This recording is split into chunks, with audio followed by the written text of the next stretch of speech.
आज वार्तालाप हो जाए, चर्चा हो जाए, things to be needed for selection. Selection के हथियार कौन कौन से हैं? एक बहुत पुरानी कहावत है, शायद आपने सुनी हो, युद्ध का नतीजा युद्ध वाले दिन नहीं आता।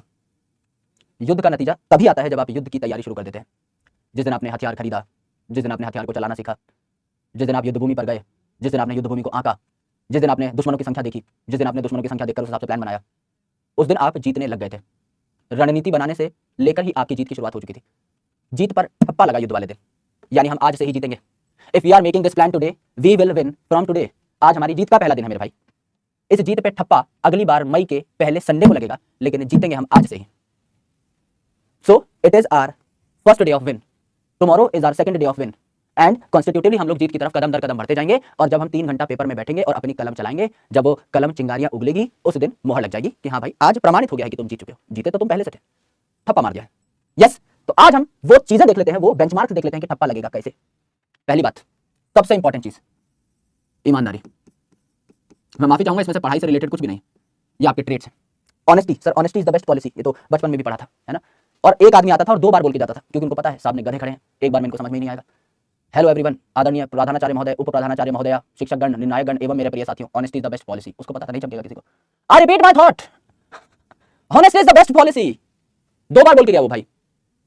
It is genuinely the best policy, it is Indeed the best policy.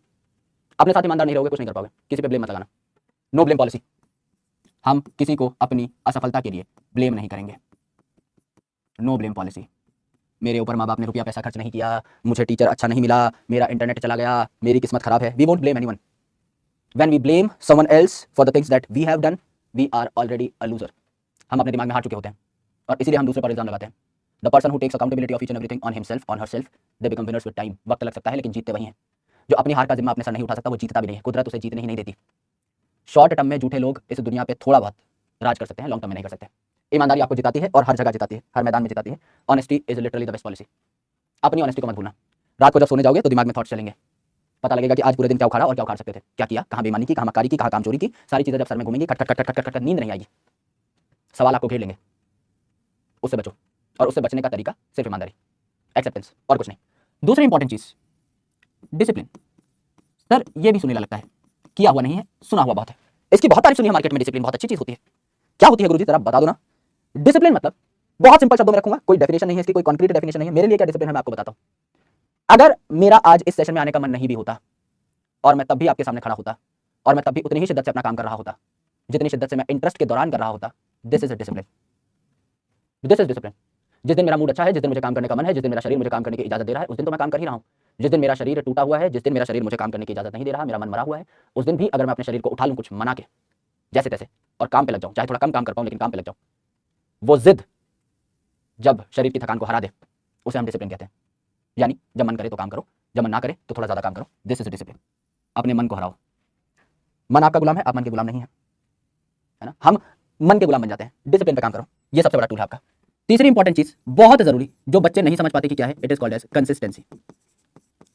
Consistency मतलब लगातार निरंतर दिखते रहो। इसका एक छोटा सा मैं उदाहरण देता हूं, just show up. Show up का क्या मतलब होता है गुरुजी? शो अप मतलब दिखो, यानी किताबों को अपना मुंह दिखाते रहो और किताबों की शक्ल भी खुद देखते रहो। दोनों में से कोई भी एक दूसरे को भूल ना पाए, है ना। कई लोग तो किताबों को इतनी साल तक नहीं खोलते हैं कि जब किताबें खोल रहे होते हैं पेपर के आसपास, तो किताबों में से कीड़े निकल के भागते हैं इधर उधर। कंसिस्टेंसी का क्या मतलब है? कंसिस्टेंसी का मतलब ये नहीं है डेली 10 घंटा पढ़ो। कंसिस्टेंसी का मतलब है डेली पढ़ो। समझ लीजिए कल आपको बुखार चढ़ जाए, आज आपका पहला दिन है लेट्स से बैच का, कल आपका दूसरा दिन है, दूसरे दिन आपको बुखार चढ़ गया, 1 घंटा पढ़ो, लेकिन पढ़ो। शो अप, दिखो, गेम का पार्ट बनो, जीरो पे मत रहो। This is consistency. कंसिस्टेंसी हमें पता है, सिखाया गया है कि 5 घंटा पढ़ो डेली। सिर्फ पढ़ो, कितना पढ़ पा रहे हो वो अलग चीज। किसी दिन शरीर साथ ही नहीं देगा, टूटे हुए हो, थके हुए हो, 1 ही घंटा पढ़ पा रहे हो, 1 घंटा पढ़ो। 2 घंटा पढ़ पा रहे हो, 2 घंटा पढ़ो। तबियत सही होगी 10 घंटा पढ़ सकते हैं, 10 घंटा पढ़ो। This is consistency. This is our third tool, our third weapon, most important weapon is consistency. And चौथा, ज़ील। हार्ड वर्क कह लो, ग्रिट कह लो, ज़ील कह लो, यानी मांगने और छीनने का मिजाज। कुछ चीजें खुद से नहीं मिलती, छीननी पड़ती हैं, कुछ चीजें खुद मिल जाती हैं। दोनों के लिए हमें तैयार रहना पड़ेगा। फॉर एग्जाम्पल मेडिकल सीट छीननी पड़ेगी, क्यों? क्योंकि लोग बहुत सारे हैं और सीट बहुत कम है, किसी और की सीट छीननी पड़ेगी। So in a competition, when you are part of a competition, you need to be a ruthless tiger, either you need to hunt someone or you will be hunted. मैं इतने सारे कंपटीशन क्रैक कर चुका हूं, 2 competition में बकायदा मेरी all India first rank आई है और ना जाने कितनों में टॉप 10 रैंक आई है, टॉप 100 रैंक आई है। मैं एक चीज में सीधा साधा विश्वास करता हूं, अगर मैं कंपटीशन में घुस रहा हूं, everyone is my competitor, I am in a competition to get my seat. उसके लिए किसी ना किसी की सीट तो काटनी पड़ेगी। अगर मैं वहां नहीं बैठा होता तो कोई और बच्चा आके बैठ जाएगा। I need to cut the seat of someone else. किसी और एस्पायरेंट की सीट मेरे को लेके भागनी पड़ेगी, मारा मारी सीट की। यस, तो थोड़ा सा रूथलेस बनना पड़ेगा इस चीज में।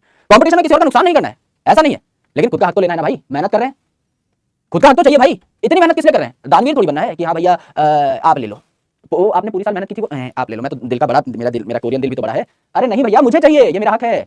दिन रात घिसाई करी है मैंने, दिन रात पढ़ाई करी है मैंने, इस दिमाग में हजारों कॉन्सेप्ट पाले हैं, पाल पोस के बड़े किए हैं इस दिन के लिए, मेरा हक मुझे ही चाहिए, सिंपल, बी रूथलेस। ठीक है, ये करना पड़ेगा। ये चारों हथियार समझ में आए, इन चारों हथियारों को पहना लो मेरे भाई।